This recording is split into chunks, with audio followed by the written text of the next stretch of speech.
காசி நகருக்கு பக்தி மனதுடன் சென்றது அந்த குடும்பம். வாழ்க்கை முழுக்க நல்லது நடக்கணும் என்ற நம்பிக்கையோடு சாமி கும்பிட்டார்கள். காசி ஆற்றங்கரையில் எல்லோரும் சேர்ந்து தலையில் நீர் மூழ்கி வேண்டினர். எங்கள் குடும்பத்துக்கு எந்த துன்பமும் வராதபடி காப்பாத்து என்று கண்கலங்கி பிரார்த்தனை செய்தனர். அந்த நேரத்தில் திடீரென ஆற்றில் வெள்ளம் அதிகமானது. அமைதியாக ஓடிய நீர் கொந்தளித்து எழுந்தது. குடும்பத்தில் இருந்த சிறிய சிறுவன் நீரின் வேகத்தில் இழுத்துச் செல்லப்பட்டது. அம்மா என்று கத்தி அழைத்தான். எங்கள் பிள்ளையை காப்பாத்துங்கள் என்று குடும்பம் முழுக்க கத்தினார்கள். அருகில் இருந்தவர்களும் ஓடி வந்தார்கள். ஆனால் யாராலும் அந்த வேகத்தை வெல்ல முடியவில்லை. கைகள் நடுங்கின, கால்கள் உறைந்தன.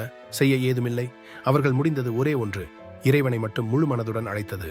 அந்த நொடியிலே ஆற்றின் நடுவில் ஒரு ஆமை தோன்றியது. அது சாதாரண ஆமை அல்ல, தெய்வீக ஒளி வீசியது.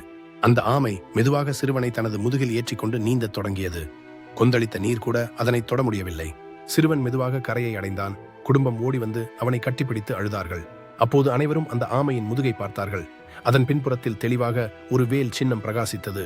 அது சாதாரண ஆமை இல்லை, கந்தன் அருள்தான் என்று உணர்ந்தார்கள்.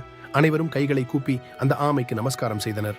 நம்பிக்கை இருந்த இடத்தில் அதிசயம் இருக்கும் என்று அந்த குடும்பம் வாழ்நாள் முழுக்க சொல்லிக்கொண்டே இருந்தது.